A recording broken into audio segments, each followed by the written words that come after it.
How many times have I had to redo this now? Hi, I'm Drew. Welcome to the Beggars Woodshop. And yeah, I've actually had to film this multiple times. I don't know what it is about the jointer that I just can't finalize this video. So, my apologies in advance, ladies and gentlemen, if this is not up to par, I think is the best way I can put it. Now, I've been working on this project since at least October, November, or at least trying to. I've had to fight the holidays, the cold weather, you know, and any other thing that decides it wants to throw at me. I'm gonna give you a little backstory here. When I got my radial arm saw, my Magna radial arm saw, or Shopsmith, however you want to put it, it came also with a newer jointer. So I've taken the time to clean it up, take care of a few little things. At that time, we weren't even sure if Shopsmith was coming back, so I had to use the blades this thing came with, which just happened to be non-Shopsmith blades.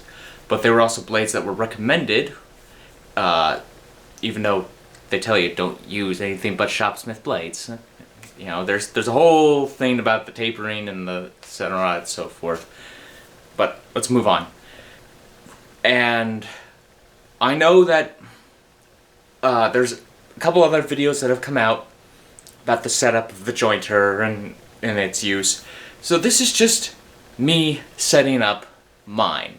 And I hope it still offers some education as well as some entertainment for you. And hopefully I'm not going to have to film all this for the 6th, 7th, 8th, 9th, 20th time. Alright, without further ado, let's get started. To start, I need to align the jointer to the rest of my machine. And this can be a little tricky with how heavy this thing is. I've taken off the fence, that'll relieve some weight, and I have also removed the little guards that go around the connection points. Now, you need to make sure that you're going not just up and down, but left and right. So, make sure the set screw is loose on the posts, and of course, nothing's connected or held tight against the headstock, or against the machine, sorry. And make sure you're aligning with the lower spindle on your headstock. Remember, you want to be perfectly aligned up and down and left to right. Now, this can be a little difficult compared to some other pieces because this SPT is heavier. So, you might want to consider getting an extra hand. Once you're aligned, have everything all tightened down, now we can move on to the next step. And the next step is going to be very interesting because we are going to make sure that our fence is perfectly up and down.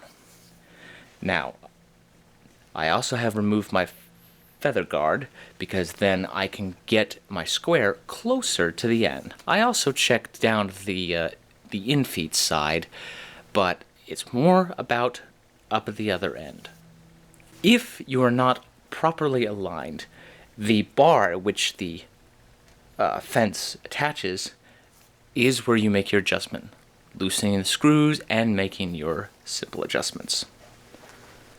Once that's aligned, now we can make sure that we're going to come to 90 every single time. If you're having trouble with moving everything, you keep pulling the handle and it doesn't quite want to work right or something's loose, remember, in this position where the handle is closest to the fence, you adjust the fence. But if you pull it all the way out and then move it, you're going to move the fence back and forth this way, not side to side this way. So remember, the closer you are to the fence, the angle. The further you are away, the back and forth. And if you leave it in between, free range. Hey everyone, I just want to take a pause here from whatever it is I'm working on, just to say one thing. Thank you. Thank you for your support of this channel, from your likes, your comments, your subscriptions, your views and sharing this out there with other people, I thank you. You've helped this channel grow. If it wasn't for you guys, I don't know what I'd be doing. Of course, I'd also like to thank those of you who've supported in other ways, from equipment, be it here for the shop, or for being able to film these projects, as well as those who have contributed financially.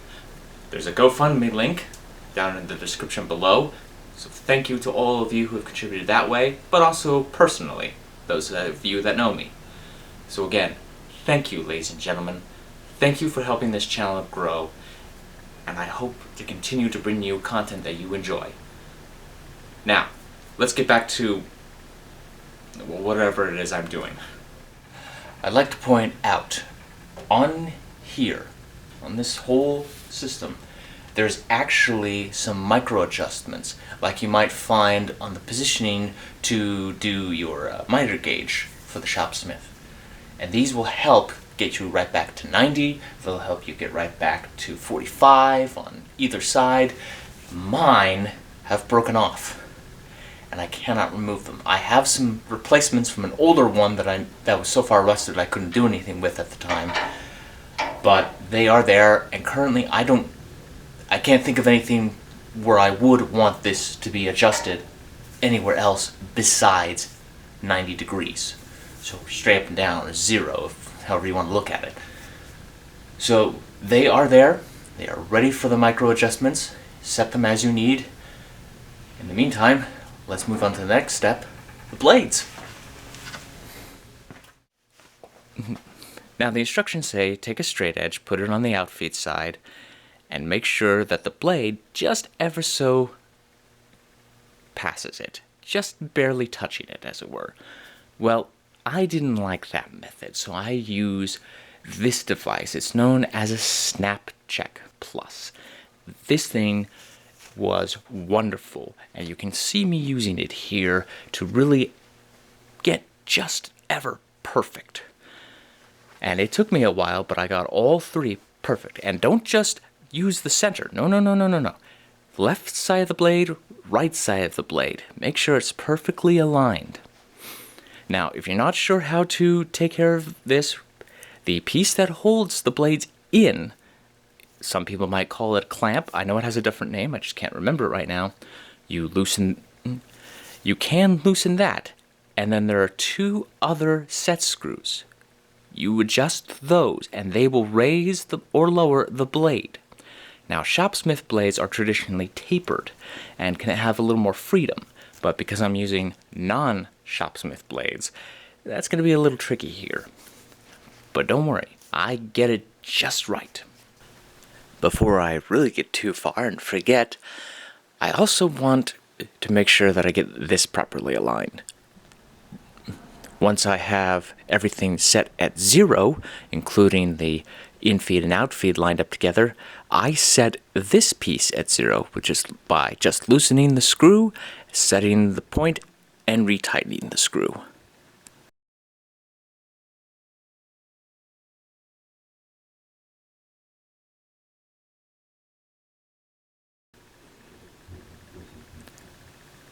Now I can attach my dust collection port.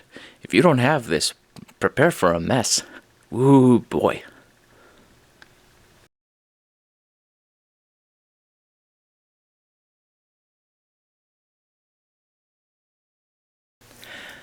I also want to install this. Now, this feather guard had already had some of the stuff attached. I'm just kind of putting it into its place. And it can be a little tricky, and for some reason my method seemed to work out, where I didn't fully tighten it down and rotated it around at least twice for spring tension, set it down, tightened, and it was all set and ready to go. One other recommended way is the very top of where it connects to the jointer. There's actually a set screw to help adjust the spring tension, and you can use that for adjustments as well. Just remember to make sure that the piece you tighten by hand, that's about halfway up in that arched slot, and make sure that the piece on the bottom is facing the correct direction. Otherwise, it's not going to work right.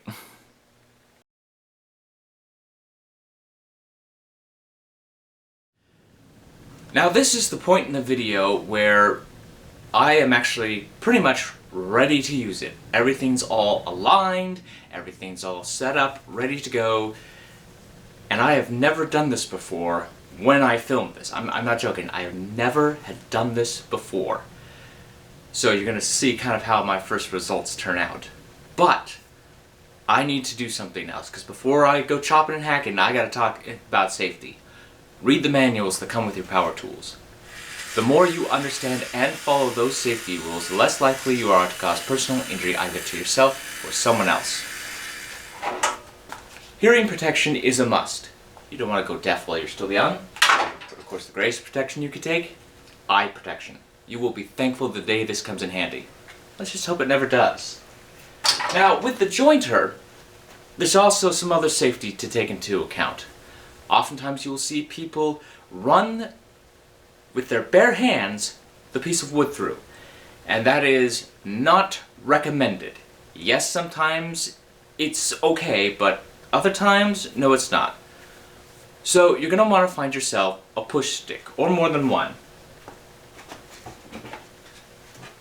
Here are two. I happen to make these out of one singular piece of wood. You can tell part of the handle is broken on this one. And these actually are out of instructions from the Workshop companion books. I'm very happy with these. But the most common thing you're going to see people use are these. Push blocks. They're flat, they have a non-slip surface, and the handle is slightly angled. That way you can hold it with the angle going upwards when you have pieces against the fence that you need the real thin edge, and you can correct me if I'm wrong if I've got that position wrong, whether it's up or down. But also, with the angle going towards you, you're pushing pieces across. And generally, you want to have a second one. It's also good if one of these has a little lip on the back so that it can help you push the back part of the stock through the jointer. You can see I made another one of my own. Got to get a little hook piece in the back. Now I've made one more of these, also out of the Workshop companion, for really large pieces. Yeah, this is actually one piece, real nice, and I also have this little lip on the back so I can push the pieces through. Please, get yourself some of these. It will really help you. Yes, I have a blade guard and a feather guard, which are always nice to have, and in fact, if you don't have it, boy do you have a heavily exposed blade. And there's also an additional piece for the fence, so you can have feather guards above and the like to help push the stock through and keep it all flat. Well, as flat as possible, so that way nothing decides to come flying back at you. Okay, now that we have that, let's see how I do when pushing through my first piece of stock. Remember, I'm only going to take off about 1/16 to 1/8 of an inch per pass.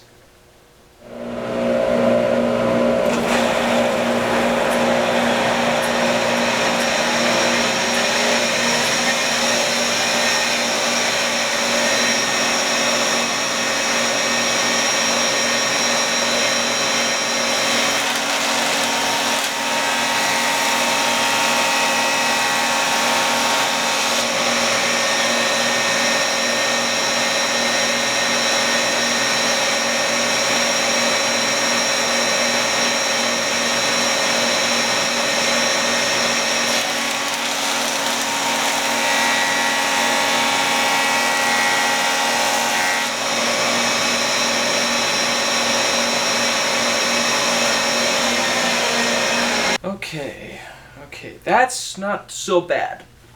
I got a little chatter in the start, but I think part of that is my technique. I've never used a jointer before. This is actually the first time on camera. Congratulations, you get to witness it. So, yeah, a little chatter in the beginning, but I think I'm not putting enough pressure on the front. I should have that second push stick over there. Maybe I'll do one more while the credits roll, just for you, ladies and gentlemen. Pull out another piece to try and make it a little more even. or something to that effect. But there it is, my jointer. Hooked up, ready to go. A little sawdust collection. It's looking real nice. I hope this was well explained for you. If not, my apologies. I know there are probably a few other people that will explain it a little better. Other than that, hopefully I will see you next time right here on the Beggars Woodshop.